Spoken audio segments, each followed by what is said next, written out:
Also, the other advice that I would give is if you bring children to a park, you know, as a parent, do your due diligence and walk the area where your child's gonna play and just give it a once over to make sure that it is safe before they just run out onto the playground and into the restrooms.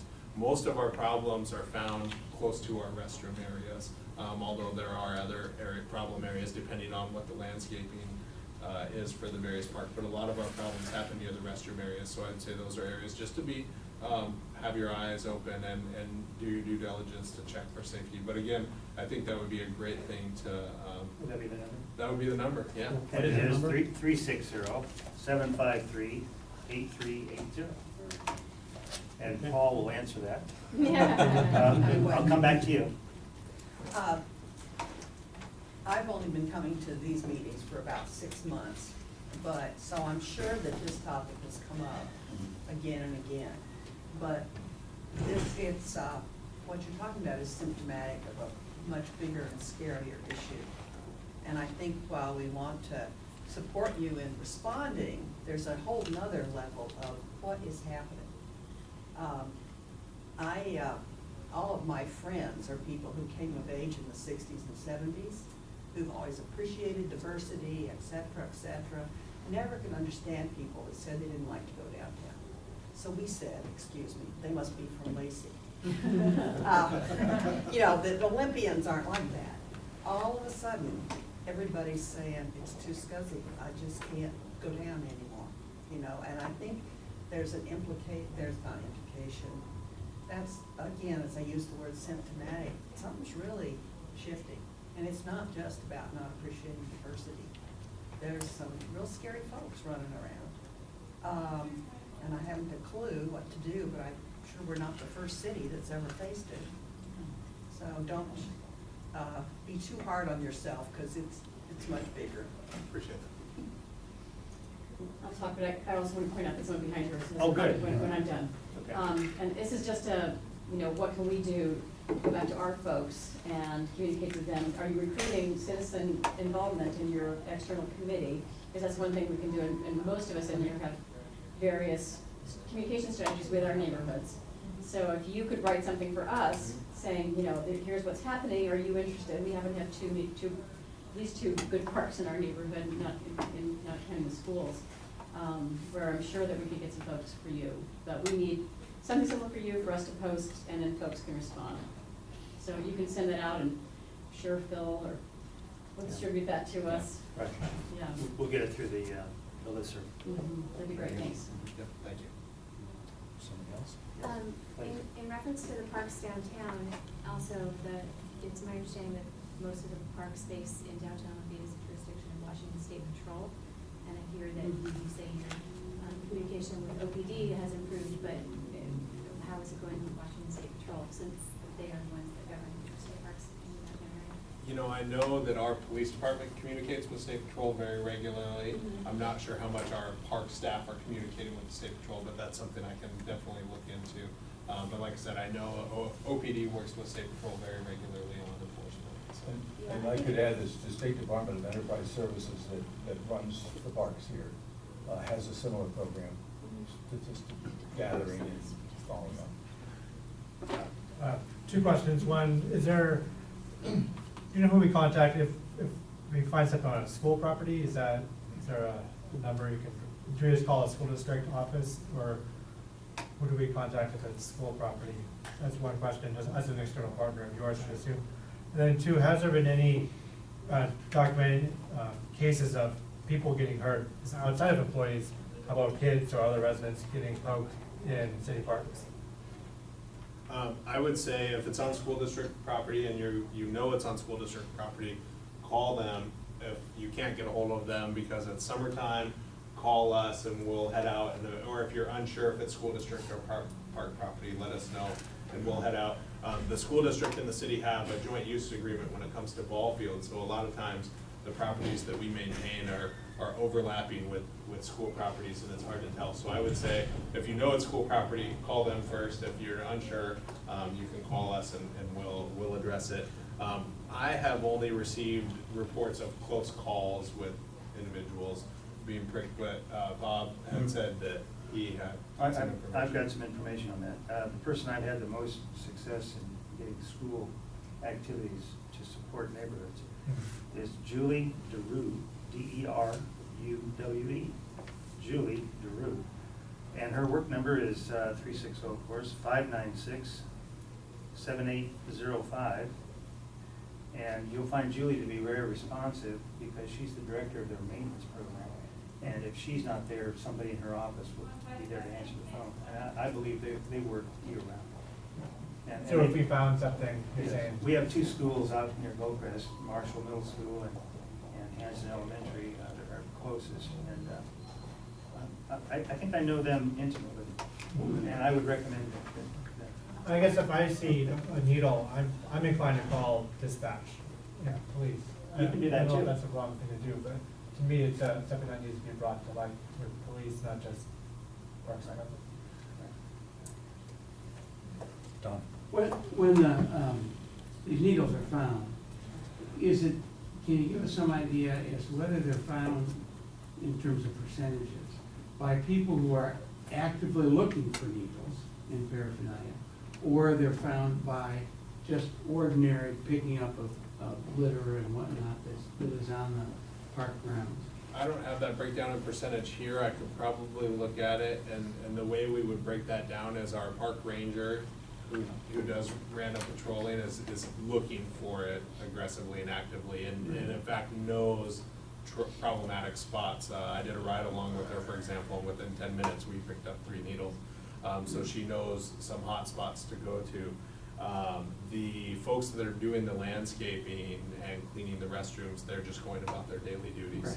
And I don't have a percentage, but I could probably look into that moving forward and just better identifying where the needles are. I don't think they've been tracked to that level of detail, but that would be a great analysis. Question? Yes. Yes, I realize you're dealing with a presenting problem here and you've got some needs but I guess I'm wondering, so are you in conversations with other cities in Thurston County, beyond Thurston County, in the state, and perhaps even nationally about how to address these problems so we're not just working in a vacuum? We've talked with the Tacoma Public Library, and I believe there was another agency that our park ranger spoke to as well, and they had a lot of the same strategies that we were going after. I've mentioned to the other neighboring, we work closely with we frequently communicate with the other neighboring cities, and we've expressed to them this initiative. They haven't shared anything similar that they're working on, but as we work towards our external partners, we would definitely extend invitations to them and can probably better track that information. But we have communicated externally. We've read reports of this problem happening in places like Vermont and Connecticut and on the East Coast. And we know they deal with it in Seattle and Tacoma as well. And we use whatever information we can find, and anybody who has information that can help us, we utilize. Yes. Could I throw Hunter. something out here too, just to see if people want an update from Brian Wilson on our downtown project, which is doing kind of similar things throughout the downtown. That's another opportunity Sure. for your group. I love volunteering people for night meetings, so I'll volunteer Brian Yeah. to We can do an abuse update Brian. on that. He's been here before. I know he and has, he's and always welcome. there's some additional new information. Whenever it's convenient for the CNA, I think that'd be useful. Have law enforcement referrals been made for those cases where your employees are being threatened with knives or otherwise verbally harassed? Yes, every time that happens, we contact the police. We actually, whenever there's an incident, we train our staff to call the police, because the police organize their patrols based on the number of service calls. And so and that's one of the reasons too, where if you see illegal behavior happening in a park, it's really important you call, because if there's trends of that, the police will watch it more actively and aggressively. And so we've trained our staff to call frequently, and anytime there is a safety incident like that, we have some pretty intense reporting that takes place as well. So I just have a couple of, would it be possible to send this presentation out to us so that we can? And I was wondering if there was training for, there are regular work parties in the parks. Do the park stewards and the folks that are participating in those work parties get some sort of orientation or training? Yeah, and around that's, this sort of thing? and that's very critical, because, you know, I even participated in a volunteer, our staff do an event called Pulling Together, where we'll all go to one property and try and tackle it out in one day. We did, last November, December, we focused on the 7 oars and cleared out a lot of vegetation, and I got yelled at because I grabbed a pile of leaves, and they said, you can't do that, you have to make sure. So the staff are very aware of the situation. Our park ranger also leads our stewardship, and so they're the same folks that lead the volunteer efforts. But again, just evaluating those training procedures that are in place and improving them and making them better is something that we'll be doing as part of our next steps moving forward, because I think we can always get better. I don't think that's something you can ever get complacent in. And then I was wondering if you'd be available to come to general membership meetings for some of our individual associations. Sure. Yep, what I'll do is I'll send out the presentation, and then it'll have all my contact information. Okay. I'll send that to Phil. And anyone who wants to participate as we start this external work group, Safe and Secure Parks work group, if anybody wants me to come out and speak with a local neighborhood association, get in contact with me, I would be more than happy to come out. I love to talk about parks, and you know, part of the reason we're acknowledging this is because we want to improve our situation, and we can't do it alone. And then, I just have one last. Okay, I'll come back to you. There were a lot of questions tonight about what to do when you see a needle or who to report to. There could be some sort of standardized protocol for that we could share with our neighbors. Because we get that as officers of our neighborhood associations as well.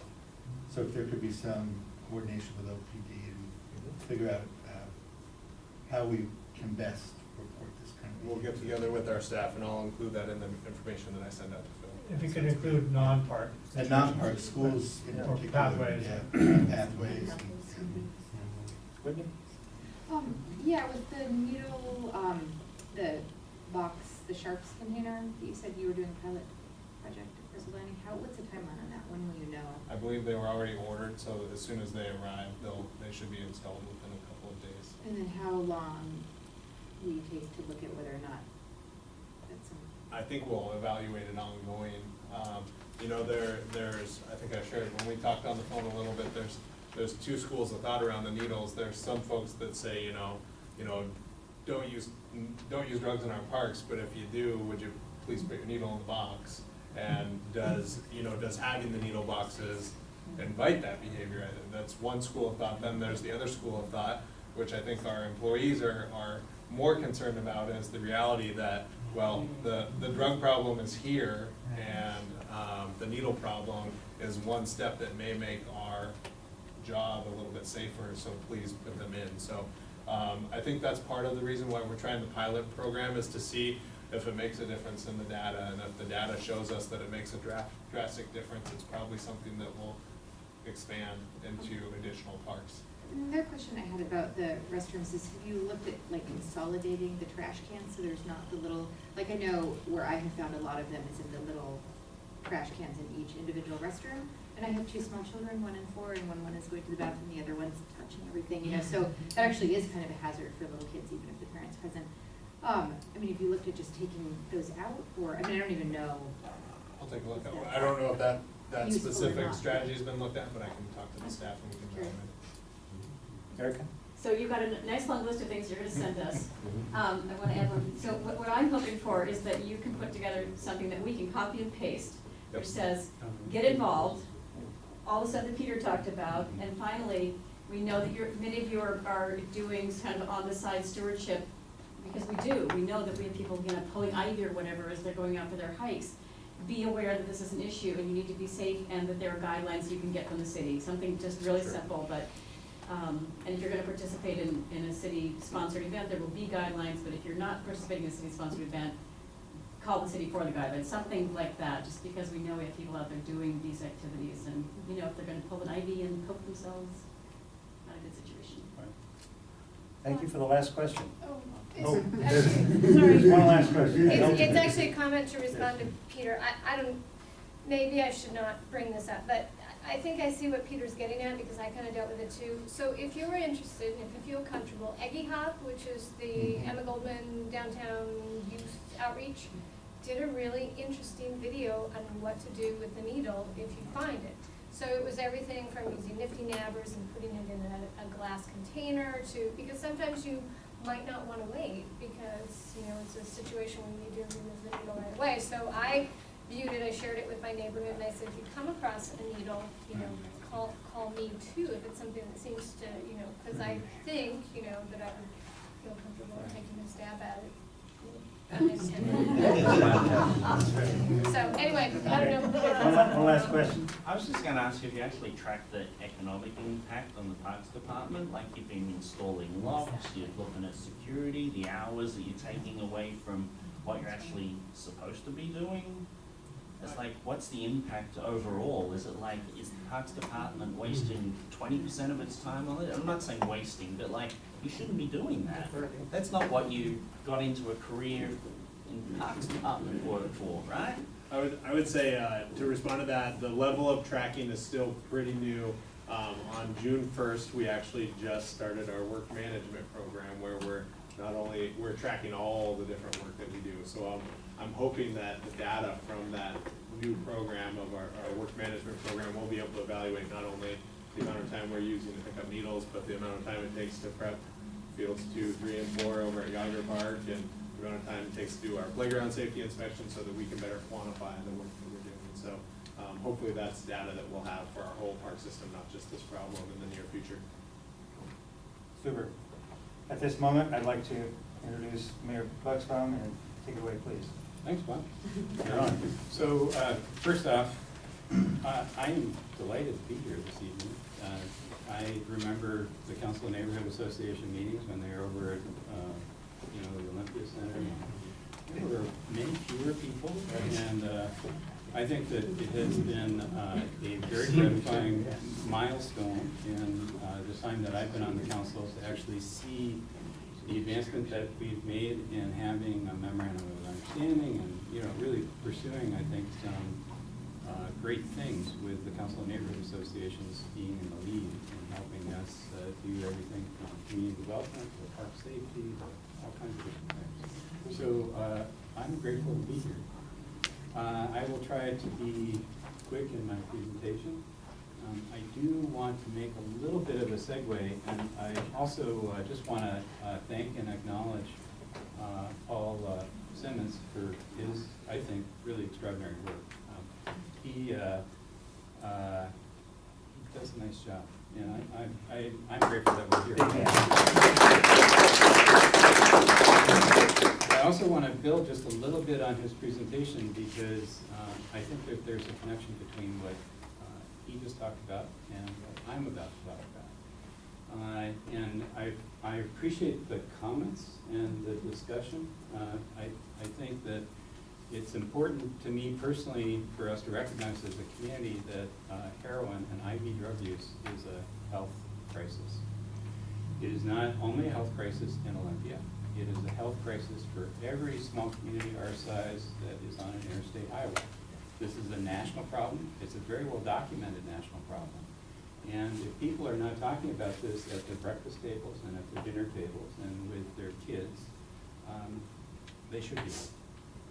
And I think part of our job as a community is really coming together around this and understanding that there are things that are changing in our world, and we have the ability to influence some of these things. However, we have to really be creative and think differently about how we approach these issues and challenges that are before us. And this is true whether or not you're a librarian, because librarians didn't sign up to clean up blood in the bathroom, but that's what's happening in libraries. Not only in our city, but in every city in the United States. So we have a needle exchange program that's run by Thurston County. If we did not have a needle exchange program, I am convinced we would have a lot more needles in parks. And that used to be the case, and that's why we have a needle exchange program. but I think people need to understand that there's well over 1 million needles exchanged in North Thurston County every single year. So when you see the numbers that are up on the screen about, 100 here, 300 there, 1 here, I want people to really remember that there's over 1 million needles being exchanged in this county, in the North County, and most of those are happening in Revitalizaton. So that's something to keep in perspective. So obviously, I'm here to talk about community renewal area, and I'm gonna, my goal is to be as brief and succinct as Paul was, and stay on target. I'll try to roll through my slides pretty quickly. I do want to acknowledge Mayor Pro Tem Jones has joined us. Finance Committee must have finished downstairs. They did. And Mayor Pro Tem Jones and Councilmember Hankins and I comprise what's called the Community Economic Revitalization Committee, or CERC, which is the ad hoc committee that has been involved in sort of shepherding our community renewal initiative forward for the city.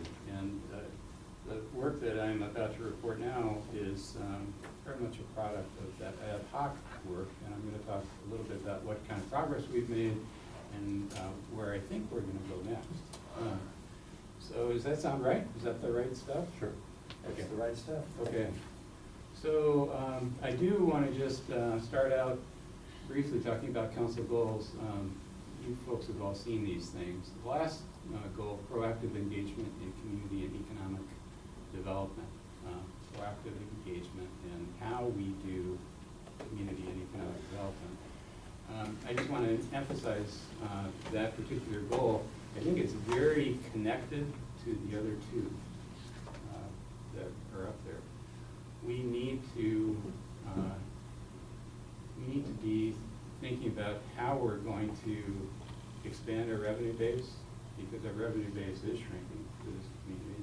And we want to do it in a way where we're ensuring that we're doing it through quality development that matches the principles and values of this community. We're not talking about anything other than quality development.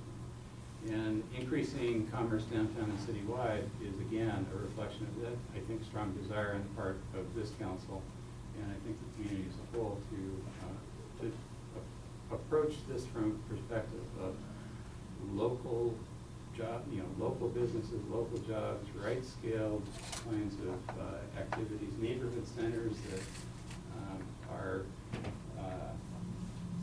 cool and interactive, and whether it's the San Francisco Bakery or the Vicks down by Wilderness, or the West Side Co-op, we're talking about things that are fun and exciting and good changes. So I think folks recognize that we have our regions downtown.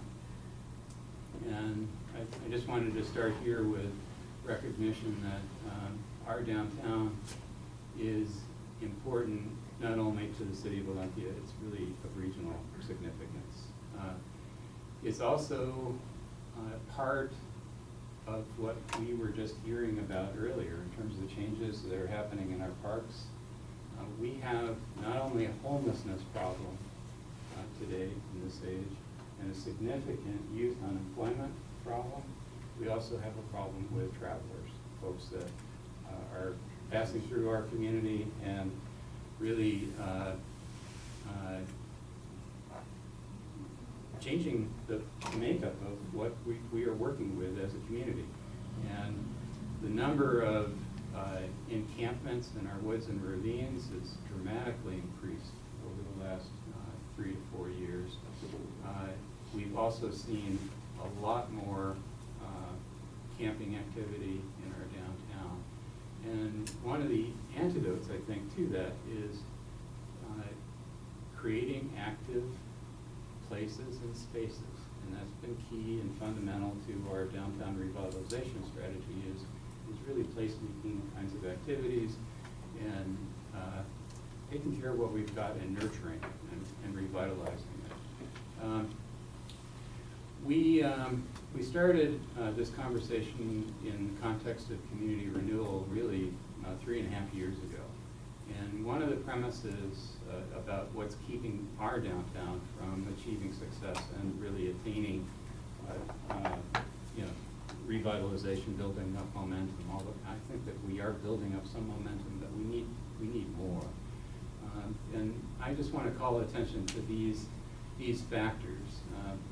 There is the challenge of empty buildings and empty spaces and parks that are used for some things, some hours of the day, and for other things, other hours of the day.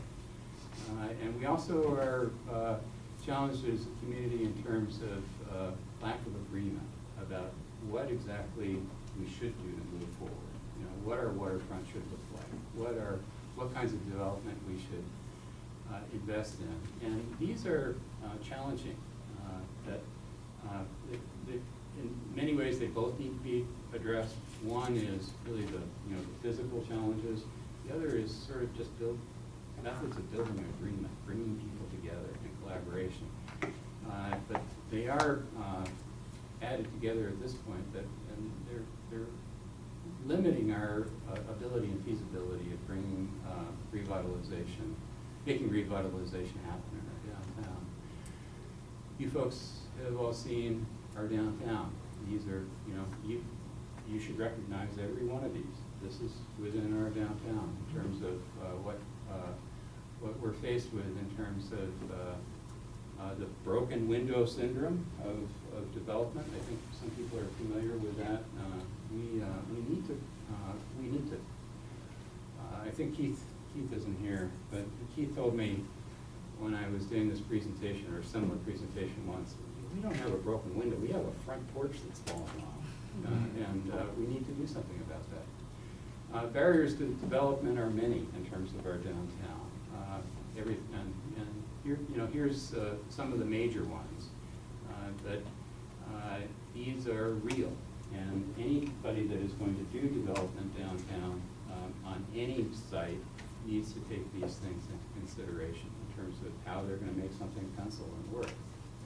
So the Community Renewal Act, which was created in 1992 under its current version, it used to be the Urban Renewal Act. It was amended in Washington State. This particular chapter was amended in 1992. And it was created specifically to address the kinds of barriers that I just listed on the previous slide. It is designed to give municipal corporations additional power and authority when very specific conditions exist that warrant giving them that additional power and authority. Community renewal projects fall into the category under the RCW of authorities granted to municipal corporations to deal with specifically with issues of blight and help in terms of economic development. Everything that is done under a community renewal action has to be done according to a plan that is created in ordinance by a city. And most folks, I think all of you know that cities are, municipal corporations are limited in their development authority. We can do things that are on the public side of the balance sheet. We can build parks, we can build community centers, we can do things, anything related to a public purpose. We're constrained as municipal corporations and constitutionally constrained in Washington State to do anything that is direct engagement in economic development or business or direct assistance to a business.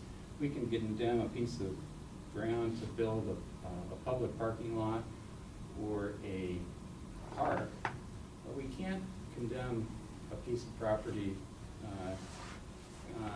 that is blighted and an eyesore and a public health nuisance and then turn it over to a private developer to do something else with it, unless we use the authority granted to municipal corporations under community renewal. Community renewal in Washington State is actually quite often used to address issues of blight and health and safety and challenges in terms of all the barriers to development that I listed earlier. It's usually used in Washington State without any condemnation actions. It's usually used to do what I'm going to elaborate on a little bit later in the presentation, actually partner with the private sector to take on projects together where the public plays a role in the development process, but the intent is ultimately that the private sector also is an investor and is also playing a significant role in the project or activity. So again, we have been in discussion at a committee level and within a group that I'm going to define a little bit more in a minute called the Citizens Advisory Committee about the what if part of a community renewal. We're at the very early stages of thinking about how this tool might be used in the city of Olympia. And our discussion to date has been around governance and what a boundary might look like, properties of interest, and very specifically and most recently about approaches for engaging the public. And these are all things that ultimately would have to be answered before we created a community renewal authority for the city of Olympia. And I would characterize our discussions to date as very early on.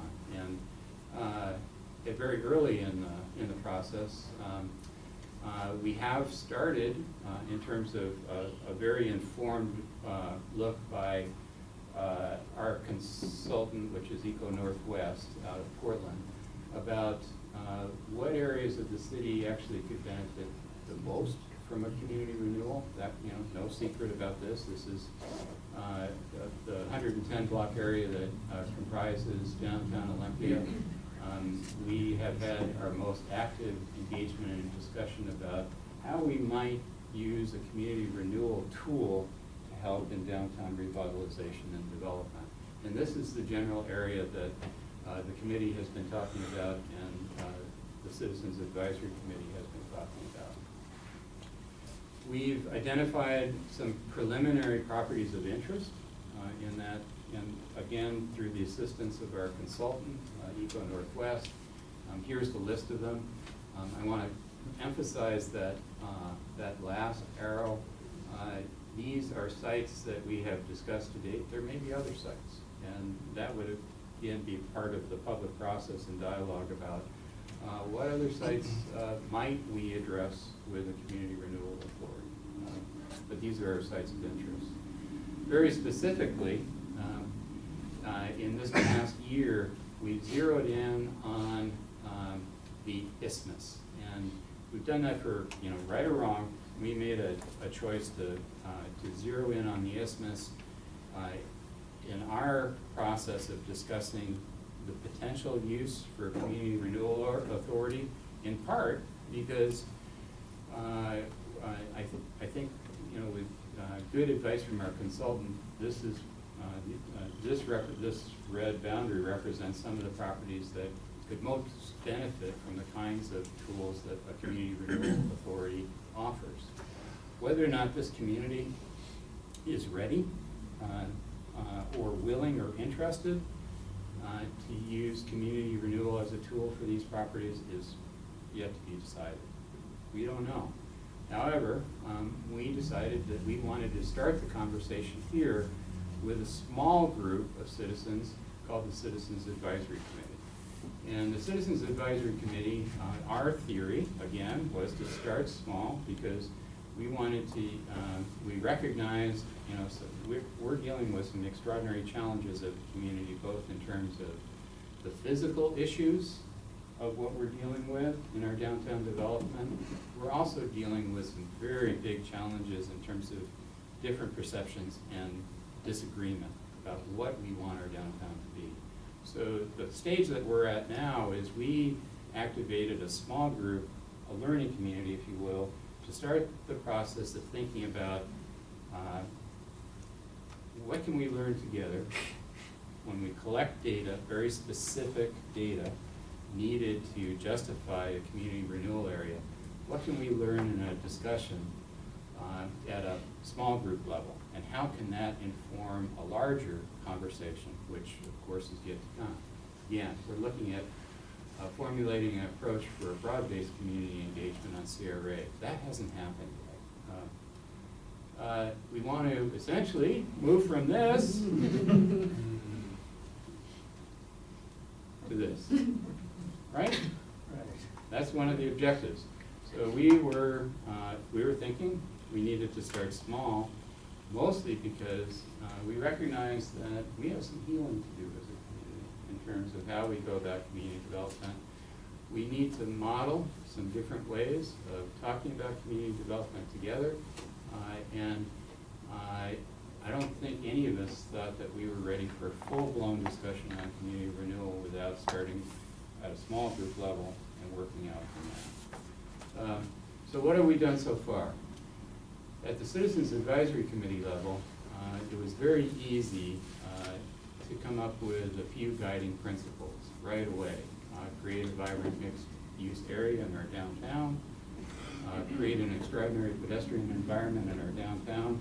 That was something that was easy, you know, and I think that, I can safely say, I think those kinds of principles for our downtown will resonate with a lot of people.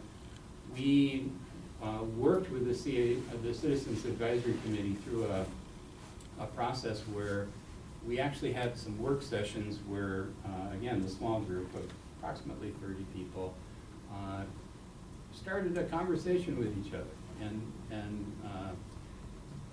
presented some ideas, some different approaches using the isthmus as its palette of what could we possibly do that would be a public-private partnership that would create some options that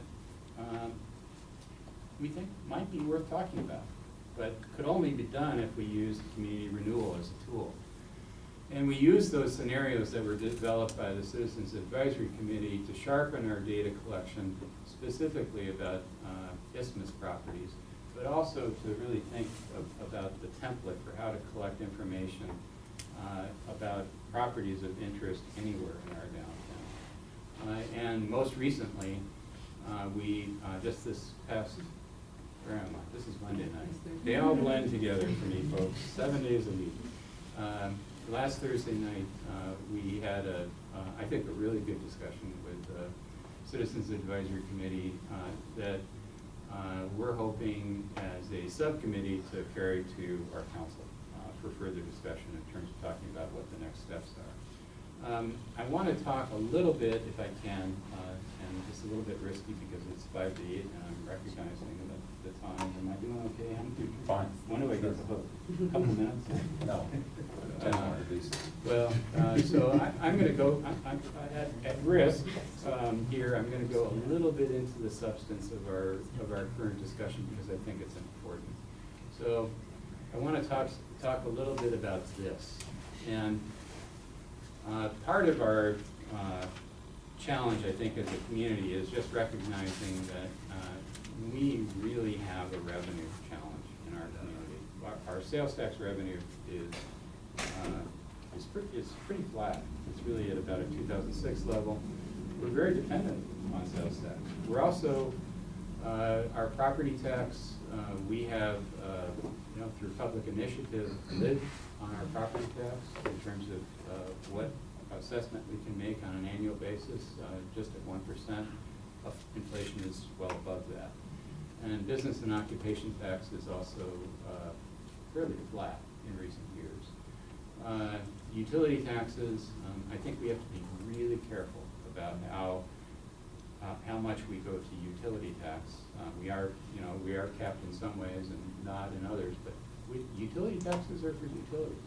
And people need to be able to see a direct connection in terms of what's on their utility bill and what they're getting in return. we need to be very conscious of our revenue situation.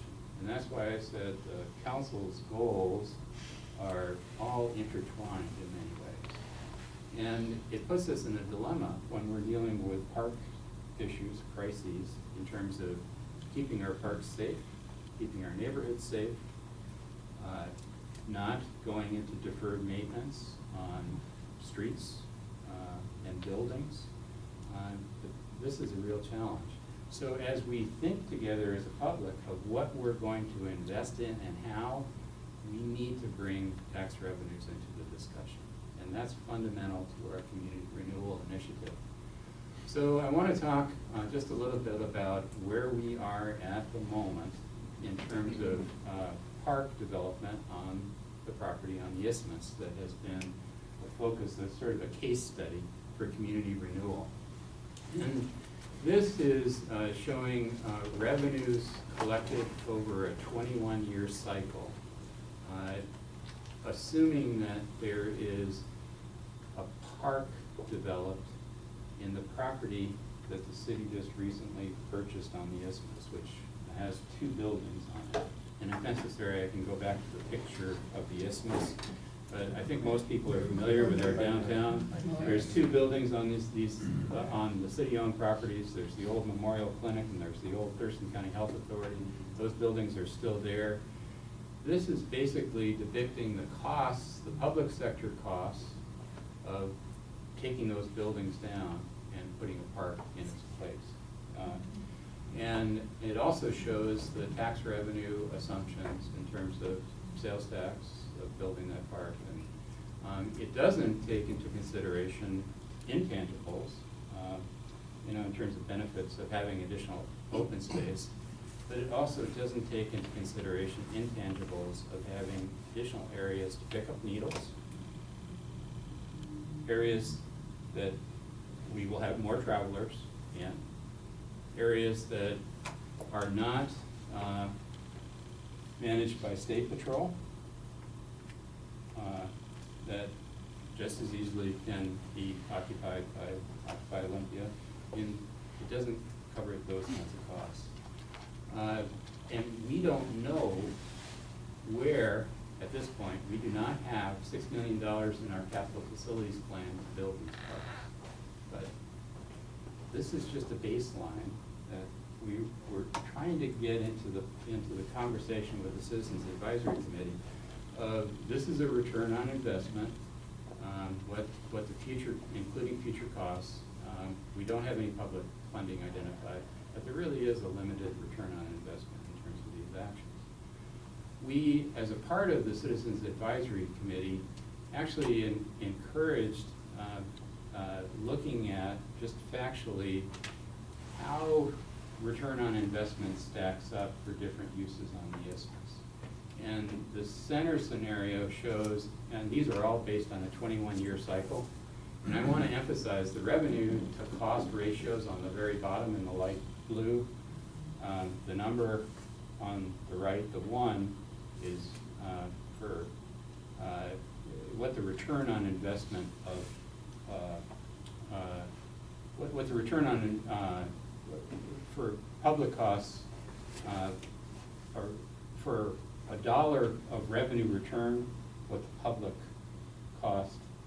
cost is to the public to get that dollar. Does that make sense? Mm-hmm. I don't So just follow you. Okay, so for every $1 of tax revenue, on the first scenario, there has to be $29 of public investment. And for every $1 of revenue returned, there has to be $3 of public investment in the second scenario, where the hotel, on the Capitol Center Tower property. And the alternative all the way over on the extreme right is with taking the Capitol Center Tower down and turning it into a park, as well as turning the current publicly owned land that we just purchased into park. The option on the right is an all park option. We're beginning to put these numbers into the conversation about reality check of what our return on investment is from different types of investment from the city. And why is this important in terms of CRA? I want to go to an example of one of our neighbors in Vancouver. Esther Short Park in downtown Vancouver was created as a result of creating a community renewal area. And it was done in collaboration with private development and private capital, where the city partnered with several developers, and actually the housing authority, in that case, the Vancouver Housing Authority, managed the community renewal area. But it was done where Esther Short, which was a really, anybody familiar with Esther Short Park 20 years ago? It was not a fun place to hang out. And it was a place where you found everything from drug paraphernalia to broken bottles, and it was not a fun area to hang out. Now, there's over 600 units of market rate housing that surrounds the park. There is a convention center to the south. It's a very active use park. There's a really cool swim feature for kids in the center of the park. But this was done through a community renewal area, and it was done through a public-private partnership, which is the point of investigating the possibilities of using CRA as a tool in our own downtown. When you approach things through a community renewal area, it changes the formula in terms of how the public sector works with the private sector a little bit, where the city still bears very specific public costs on its balance sheet, but there are shared costs where there are things that are identified where there's mutual benefit, and some examples of those can be things like shared parking or structured parking, where through collective investment, it's possible to help make a private development feasible if there is some public assistance in public infrastructure. And of course, in any kind of a community renewal area activity, there's always private sector investment and private costs. And that's the point, is really coming up with right-sizing a deal. This is my last slide. It paraphrases where I think we will be going at this point. Our next step is to really bring this to the Olympia City Council for further discussion, and to include them in the conversation in I think a much deeper way than we've had an opportunity to do to date, where we're looking at the data together, we're looking at what we've learned from the Citizens Advisory Committee process, and we start the conversation of where do we want to go from here in terms of broader public engagement. There has to be a shared vision that's a community shared vision. The scenario that I showed in terms of a hotel being built on the isthmus, I'm actually not very excited about 60 more years of that particular feature on the isthmus. Right now, we're not proposing any real clear alternatives to that. I'm not particularly excited, and I'm just going to talk personally here now. My colleagues might throw something at me, but I'm not